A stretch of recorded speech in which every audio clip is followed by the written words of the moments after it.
Bueno, vamos a meternos de lleno en esto. Después de una época de auténtica opulencia literaria, la poesía en Hispanoamérica sintió una necesidad imperiosa de volver a casa, de empezar a hablar con una voz mucho más auténtica. Esta es la historia de cómo el arte se cansó de tanta ficción para redescubrir el corazón humano. Fíjense, es que el contraste es brutal. Por un lado, el modernismo nos había acostumbrado a un mundo de palacios, de cisnes, de joyas, de fantasías lejanas. Y de repente, ¡zas!, llega el posmodernismo y nos planta delante lo más básico, lo esencial, el pan, la tierra que pisamos, la verdad sin adornos y la emoción directa del corazón. Fue, vamos, un giro de 180 grados.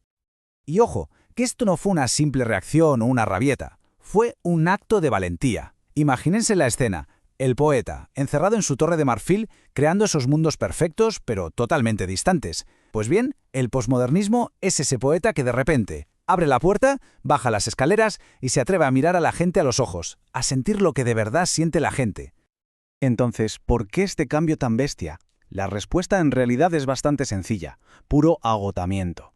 Tanto los creadores como el público estaban ya saturados de tanta grandilocuencia, de tanto artificio. Hacía falta un respiro, algo que se sintiera real. Pensemos en ello un momento. Es como si, después de años comiendo en banquetes literarios súper sofisticados, llenos de platos exóticos, de repente lo que apetece de verdad es el sabor de casa. Pues eso pasó. La gente anhelaba oler el pan recién hecho, sentir el olor a tierra mojada, o sea, lo que de verdad alimenta. Y eso era justo lo que la poesía había perdido y necesitaba urgentemente recuperar. Y justo ahí, como respuesta a esa necesidad, es donde aparece el posmodernismo. Pero cuidado, no como un paso atrás, ¿eh? Es más bien una búsqueda consciente de la sencillez, de una comunicación mucho más directa y, sobre todo, más honesta. Vale, entonces nos situamos más o menos entre 1910 y 1920. En esa década, la poesía pasa por una especie de filtro, por una depuración. Y lo más interesante es que no se tira todo por la borda. No, no. La forma sigue siendo importante, la técnica se respeta, pero se le quita toda la paja, todo ese adorno que sobraba y que al final no decía nada. O sea que fue un cambio muy inteligente, muy selectivo. A ver, ¿qué se queda? Pues el buen hacer, el cuidado por el lenguaje que se había heredado del modernismo, y que se va, fuera todo el adorno excesivo. Y lo más importante, ¿qué entra de nuevo? Pues temas que antes se consideraban menores, la vida doméstica, los sentimientos íntimos, la vida de pueblo e incluso un toque de ironía que antes no se veía. Y aquí está el verdadero bombazo del asunto. La literatura deja de ser un espectáculo para unos pocos, un entretenimiento de salón, y se transforma en algo muchísimo más profundo, una confesión. De repente un poema es el espacio donde un ser humano le habla a otro de sus verdades, de sus dolores, de sus esperanzas, así de simple y así de potente. Vale, todo esto está muy bien, pero ¿quiénes fueron las caras visibles de esta transformación? Pues aquí viene lo bueno, porque esta revolución poética tiene en gran medida nombre de mujer. Ellas fueron las verdaderas revolucionarias, las que se echaron el movimiento a la espalda y cambiaron el rumbo de la poesía. La pregunta cae por su propio peso, ¿no? Si la poesía bajó de su torre, ¿quién tuvo el valor de cogerla de la mano y enseñarle a caminar por la tierra? Pues en primer lugar tenemos que hablar de la chilena Gabriela Mistral. Lo que ella hace es coger temas como la maternidad, el duelo o el amor a la tierra y elevarlos a un nivel casi sagrado.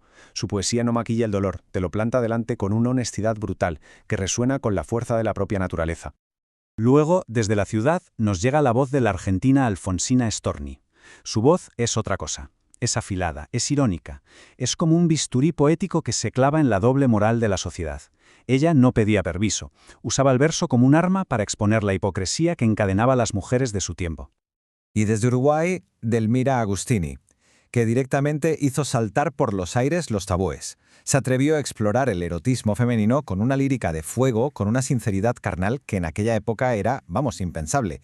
Su poesía no insinuaba el deseo, lo proclamaba a los cuatro vientos. Y bueno, aunque estas tres voces femeninas fueron pilares fundamentales, el movimiento se fue extendiendo, claro. En México, por ejemplo, tenemos a Ramón López Velarde. Su poema La suave patria es la quinta esencia del posmodernismo, un canto de amor a su país no a través de grandes batallas épicas, sino a través de sus sabores, de sus olores y de sus pequeñas rutinas. Con todo esto sobre la mesa, llegamos a la gran pregunta. ¿Y qué nos dejó todo esto? ¿Cuál es el legado? Pues si tuviéramos que resumirlo en una sola idea sería esta: devolverle al poeta su condición humana. Es que la transformación de la figura del poeta es total. Pensemos en el antes, un ser casi superior, un dios creador en su torre, ajeno a los problemas del mundo.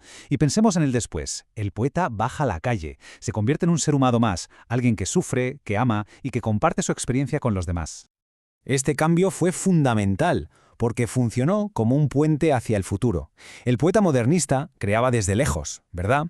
Pues el posmodernista da ese paso crucial y conecta con la emoción humana. Y solo gracias a esa conquista de la sencillez y de la verdad, pudieron nacer después las grandes vanguardias del siglo XX. Sin este puente, la obra de gigantes como César Vallejo o Pablo Neruda simplemente no habría sido posible.